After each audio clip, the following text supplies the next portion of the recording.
falar assim, de algum órgão público especializado em combater a corrupção? Em combate à corrupção especificamente, não. Isso para mim é novidade. Você sabe como é combatida a corrupção? Eu sei que ela existe, mas ser combatida eu nem sei como. O governo que deve, tomar as providências cabíveis. Ainda há muita desinformação quando o assunto é combate à corrupção. Nos estados e municípios, a Câmara de Vereadores, a Assembleia Legislativa, o Tribunal de Contas e o Ministério Público apuram as irregularidades da aplicação indevida de recursos públicos. No âmbito federal, quem age é a Controladoria Geral da União, a CGU. Ela é responsável por fiscalizar todos os recursos públicos federais repassados para os 5.600 municípios existentes no Brasil. Como não dá para a CGU ir a todos os lugares, os municípios a serem fiscalizados são escolhidos por meio de sorteios públicos.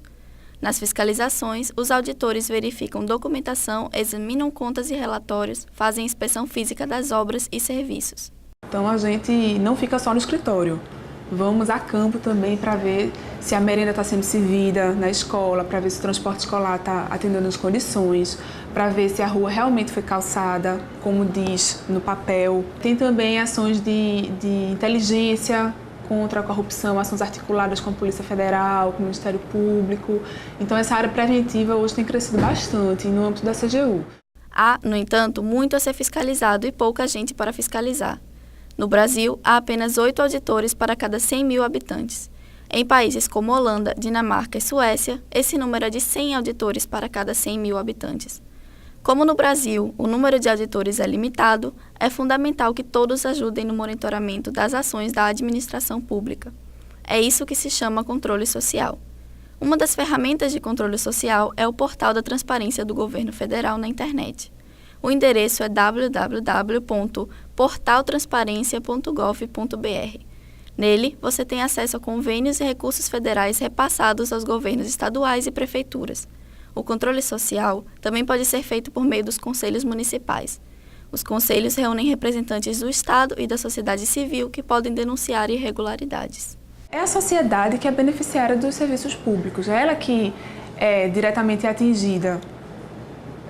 Então, quando a merenda não está sendo servida na escola, por exemplo, é muito mais fácil para um pai de aluno apontar esse fato do que para um auditor, não é que está dentro do escritório. Então, a importância da sociedade é fundamental, porque é ela que vive o dia a dia da prestação de serviço. Na página da CGU, na internet, tem um espaço para denúncias. Então, se o cidadão souber de alguma coisa errada, que está acontecendo relacionada a recurso federal, ele pode sim enviar uma denúncia para a CGU. A CGU investiga, produz os relatórios que comprovam as irregularidades, mas não pode punir. CGU e outros órgãos fiscalizadores, como o Tribunal de Contas e Polícia Federal, se articulam então com um outro órgão importante, o Ministério Público. O Ministério Público, além de identificar a prática de atos ilícitos, leva as questões à Justiça. Um problema apontado pelo Ministério Público no combate à corrupção é a demora da Justiça em julgar os responsáveis por desvios de verbas públicas. O que ocorre em nosso país é que há uma morosidade do sistema judicial.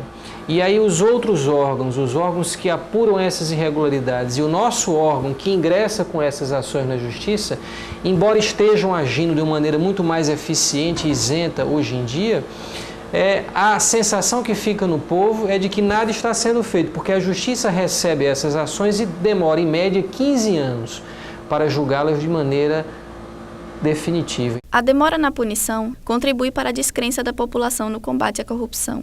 É preciso, no entanto, o envolvimento de todos para evitar essas práticas.